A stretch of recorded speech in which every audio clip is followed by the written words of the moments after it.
Samolski. Samolski.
What's up, everybody? It's your boy Samuski. Today I'm back again with another tutorial. So today it's my birthday, so I am dedicating this song to you all as a birthday gift from me.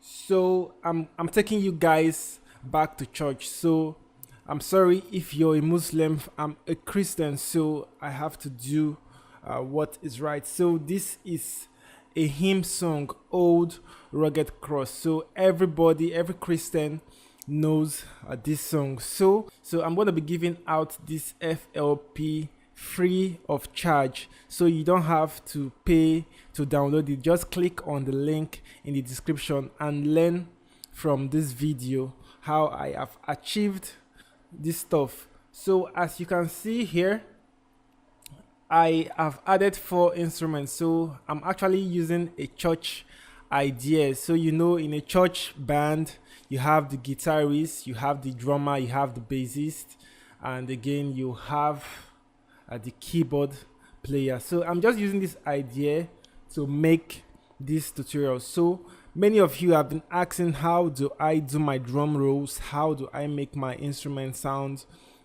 live? So it's all about creativity, and what you watch, what you listen to is going to affect the way you make your beats. So I listen more of a band, a live band playing together. So I can't mention names, so I'm not very good, but I'm just trying to create an idea based on expertise. So starting off with what I use for this plugin. So I'm going to be showing you the plugs I use. So this is Addictive Drums.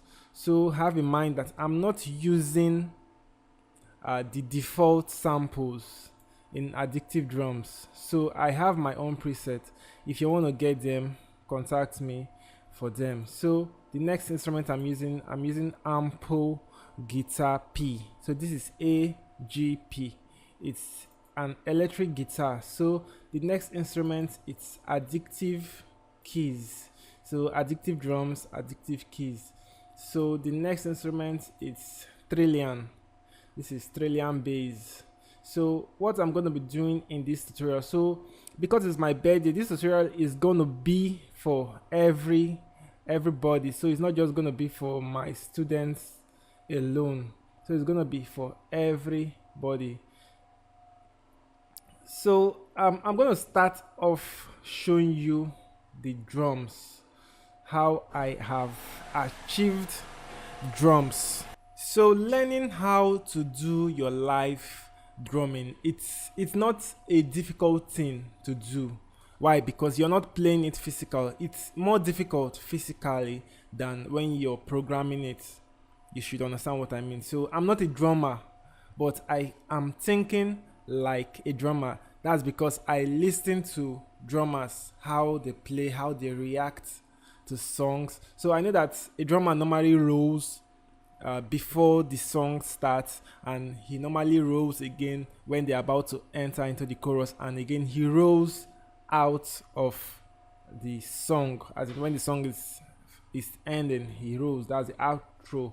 So I want to teach you guys something. So as you can see, I clicked all this stuff, so it didn't take me much time to do this. But when you're starting out, it's gonna be taking you a lot of time, and when you want to get something right, it's gonna demand a lot from you. It needs your time and patience. So just give it a try to be creative, and when you see that you're not getting what you want to do, just relax, try to come back and see how you can do again. So one secret about this drumming, it's you have to be realistic.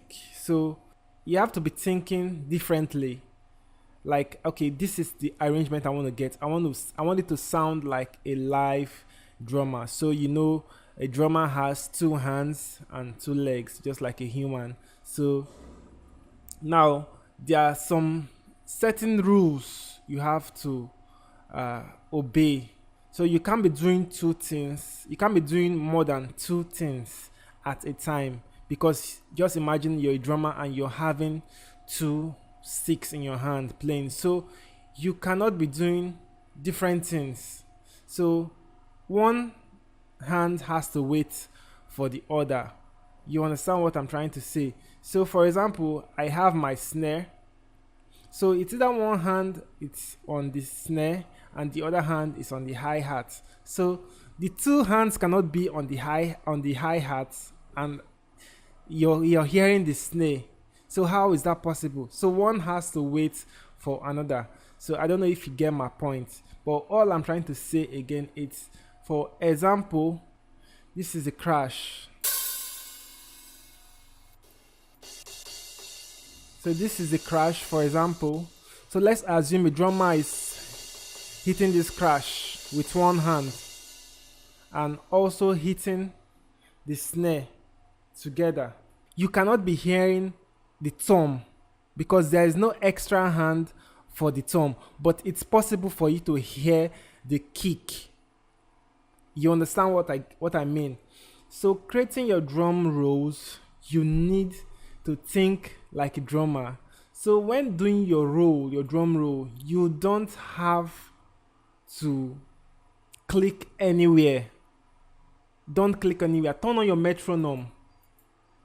Then as the metronome counts, anywhere the metronome counts or before it counts, that's where you're supposed to input your notes.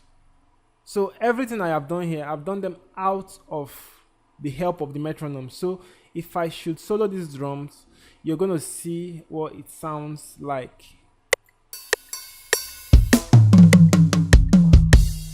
So as you can hear the metronome, it's going together with the drums.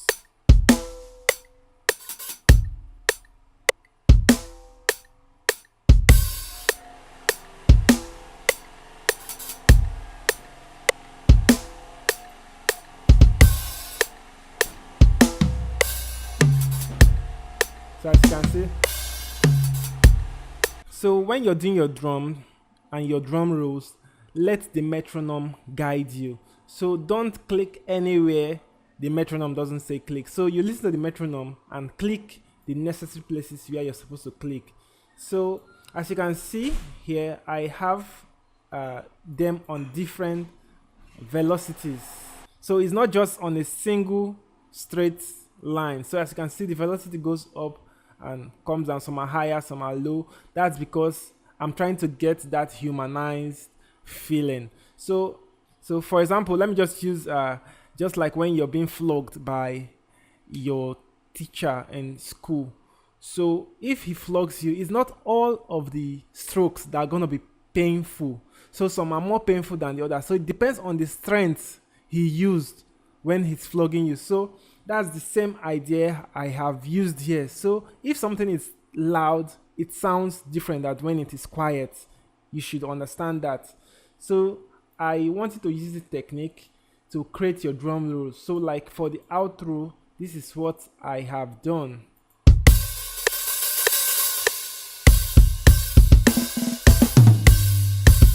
So I bet you've heard drummers doing this at the outro, their crash.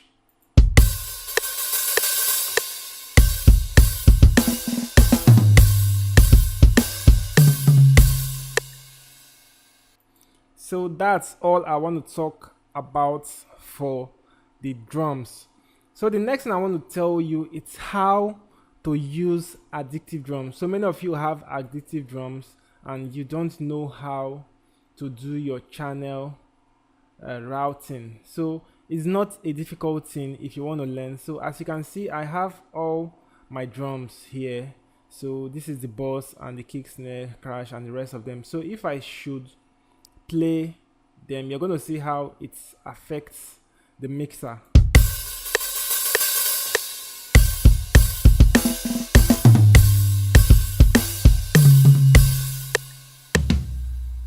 So what I have done here to bring this to the mixer so that I can add my effects, do the panning I want to do. So you can do that by coming over to this wrapper settings.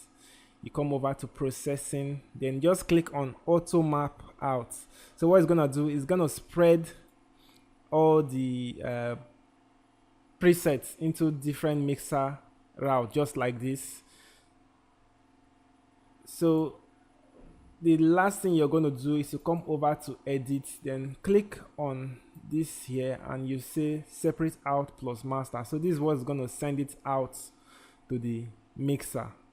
So I hope you understand. So then you can add any effect you want to add on the instruments.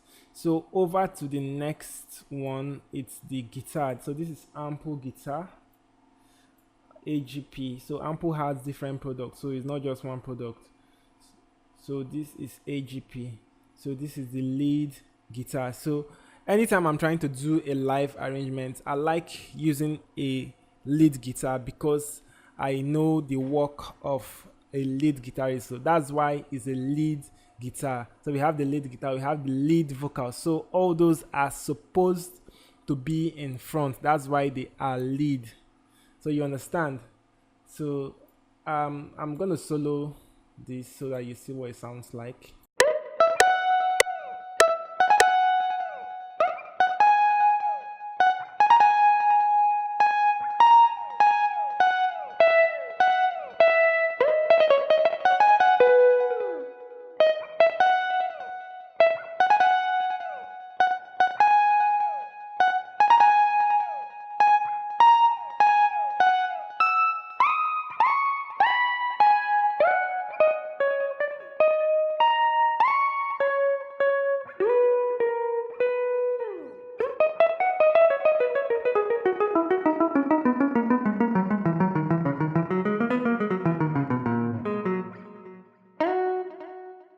Okay, so this is Ample Guitar once again. So there is something we call key switches. So if you download this product, you're going to read the manual and you're going to get humanized feeling. So if you want to learn more about these key switches, you can order my training because I offer 3 months training on WhatsApp. So we're going to be going deep in everything. So the next instrument is addictive keys. So I didn't do much, I just played my piano there and selected an effect to use. So that's what we call sound design. So the next one, it's Trillian Bass.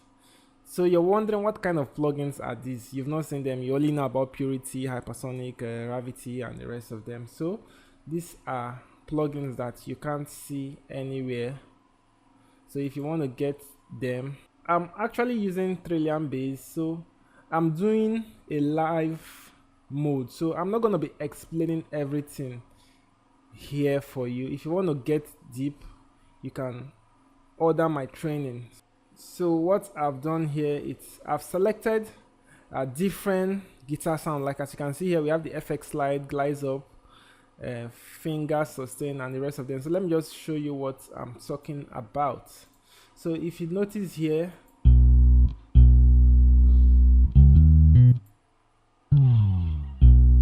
so as you can see, we did a slide there. So that's because I have done my key switch. So I'm going to be showing you how to do that. So you're going to come up or down to multi. When you go to multi, you click on live. Make sure you select your live mode. Then you have to input all the presets. So Ample Guitar has them, so you just have to select the preset you want to use. Come here, so as you can see, we have FX, Quick, Toms, and the rest of them. So you just select them. So guys, for the piano, as you can see, if you don't have any knowledge about playing your piano, you can try to reach me out. And I'm gonna be teaching you how you can play your piano. So let me just solo this, and then we'll talk about how the beat was mixed.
The bass, it's the one holding the groove of the song.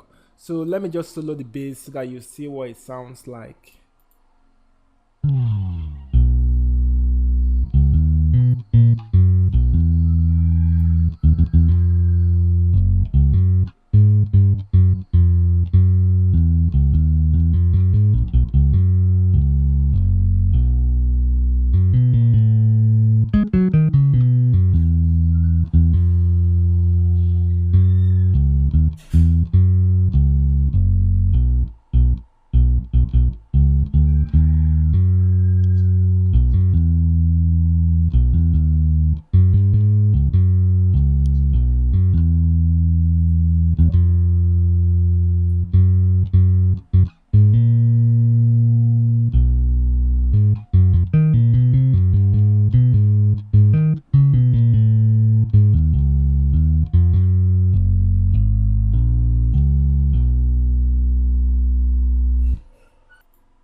So the best way to mix your song is in mono. So if you don't have mono speakers, all you got to do, as you can see, you can come over to this master track, and once you take everything to the right, it's mono.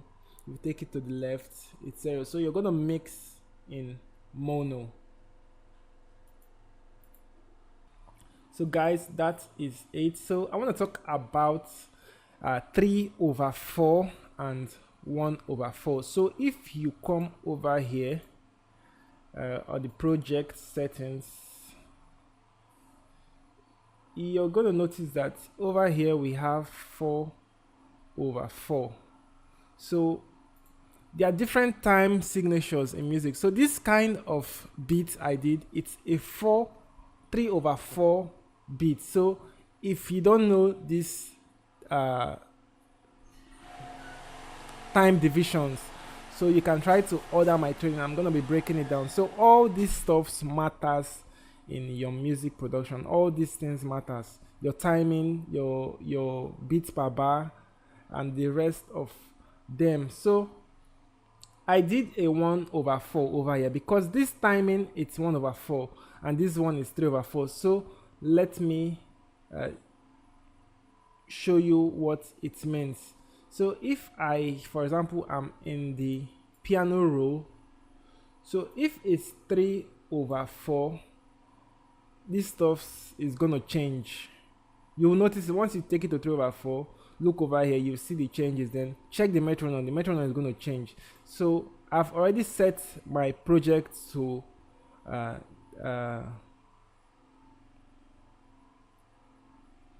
time signature mode, so I don't want to mess it up. So as you can see, 1/4 and 3/4. So it has different changes. So I'm not going to be going deep in this video. So let's talk about the mixing process of this beat. So like I said before, I routed everything down here so I can add my effects that I want. So for the bass, I added an EQ and compressor, the guitar, reverb, delay, and parametric EQ. So this is the piano, compression and EQ. So you have to do this so that your instruments can stand out. So you don't want your instrument to be conflicting with others. So for the mastering, I taught you about mastering with 3 plugins. So all I have done here, I noticed that my kick was around this area, so I boosted that part to give the kick punchy, to make the kick punchy. So I noticed some bad frequency around here, so I dropped it. Then the highs, I really like highs a lot, so I took it up a little bit. So this made the beat more fine, more clean and sweet. So the next thing I added was Maximus. So if you've not been following me on my previous tutorials, so go and check them out. Also, I added a limiter. So if you want to learn how to use these stuffs properly, try to order my training and you're going to learn them and become an outstanding music producer. So guys, nothing really much, just download this project and have fun with it, and don't forget to like the video. See you guys later. Bye. Sumoski.